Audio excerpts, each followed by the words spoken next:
Becoming a morning person is a choice, and this video is going to give you 3 steps that you can take to become somebody who wakes up early consistently.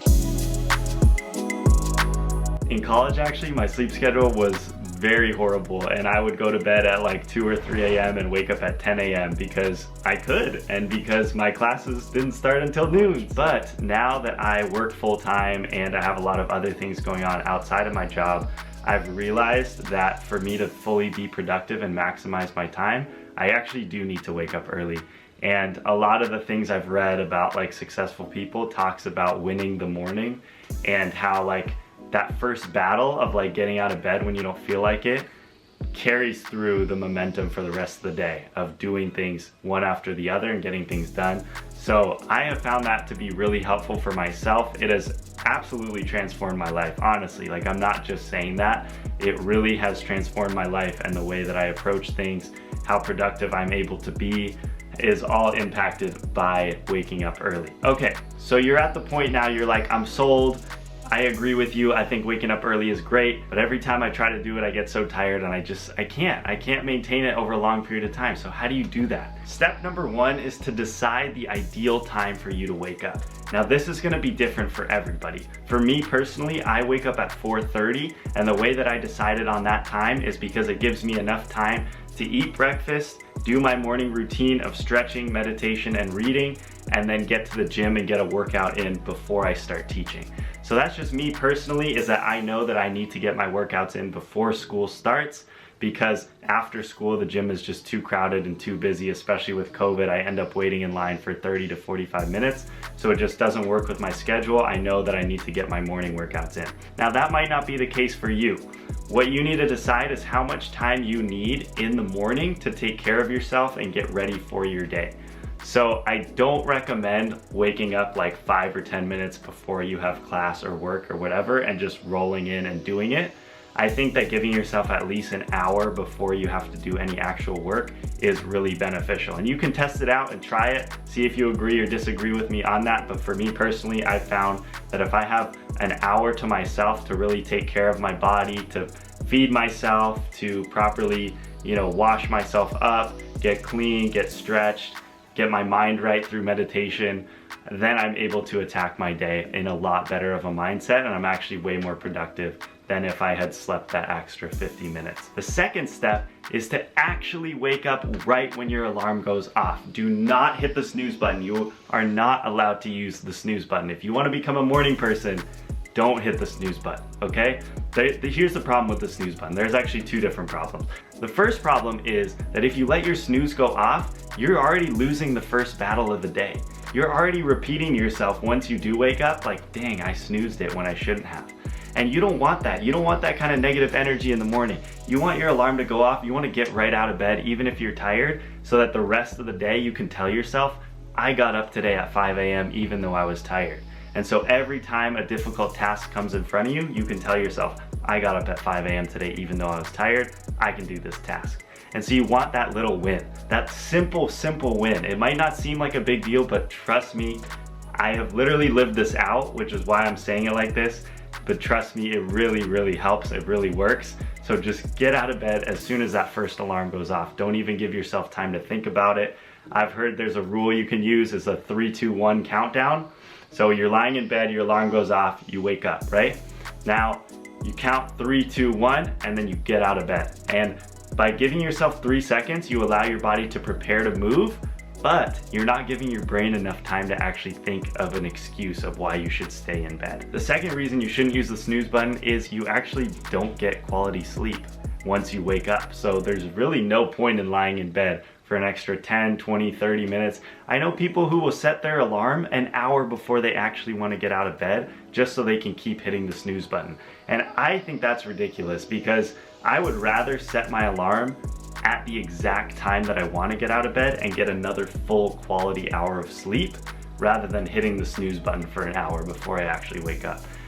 So it's better for your body, it's better for your mind to just not use the snooze button, set the alarm at the exact time you want to wake up. The third tip is to calculate when you want to go to sleep and start working towards that goal. I'm going to walk you guys through personal experience from shifting my sleep schedule, talk to you about how my body felt through it, so that you guys can kind of anticipate what your body is gonna feel like if you do try switching to becoming a morning person. So I'll give you an example. I used to wake up at 7:30 a.m.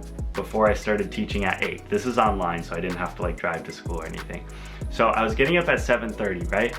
And I decided, I was like, you know what? I wanna get up at 5:30. I wanna give myself 2 full hours to get ready, to prepare myself. I was working on like a big morning routine and working on some other YouTube projects. And I was like, I wanna be working on these in the morning when I'm fresh, when I'm ready to go. So I decided that I was gonna wake up at 5:30. Now I'm making a 2-hour jump, right? Basically in my sleep schedule. So the first day I went to bed at like, I don't know, 11:30, 12, which was the typical time I would go to bed so that I could wake up at 7:30 the next day. So I went to bed at the same regular time. Now, I slept only up until 5:30. So if I went to bed at 12, I only got 5.5 hours of sleep, which is a lot less than I usually get. I usually shoot for 7.5 to 8. So it felt weird. My body felt weird. I woke up, but I was kind of on edge. I had that feeling of like when you're kind of sleep deprived, but you're wide awake because you're on high alert, almost like when you wake up in the middle of the night. That's how I felt. So I got up at 5:30. I'm feeling kind of like on edge, kind of weird, but I'm able to go throughout my whole day and feel pretty much fine. The first day I honestly felt fine. Then I went to bed again around like 11:30, 12, because that's what my body was used to going to bed, so I didn't get tired until 11:30 or 12. The second day was hard to wake up because now my body is starting to get, you know, what they call sleep debt, where I'm losing sleep for 2 days in a row now.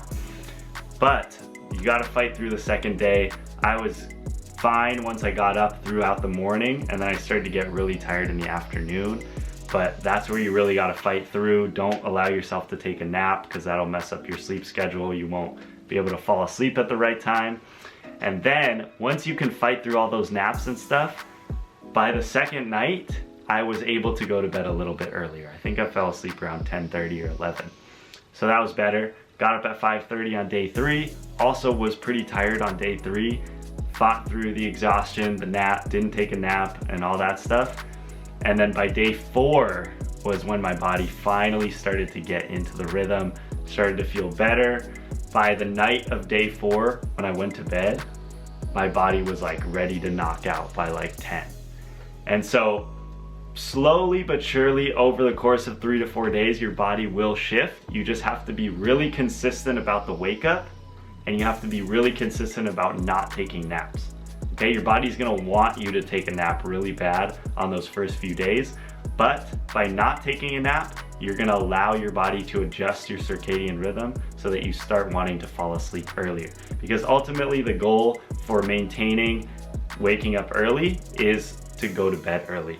But you can't just go to bed early right off the bat, because most of the time most people's bodies won't fall asleep that early, and you'll just end up lying in bed for like 6 hours staring at the ceiling.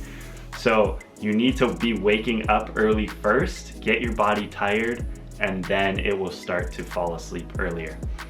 And so yeah, that's what I'm on now. I pretty much go to bed by 9:30 and get up at 5:30 every day. When I shifted to the 4:30 wake ups, I did the same thing, except eventually my goal bedtime was to go to bed at 8:30 so that I could wake up at 4:30.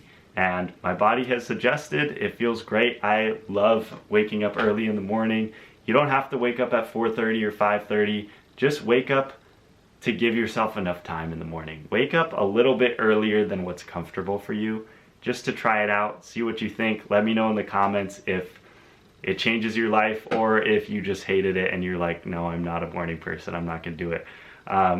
You know, because not everybody is a morning person, but like I said, you can choose to become one. So if you do want to become a morning person, try out these tips, let me know how it works. And with that being said, I will see you in the next video. Peace.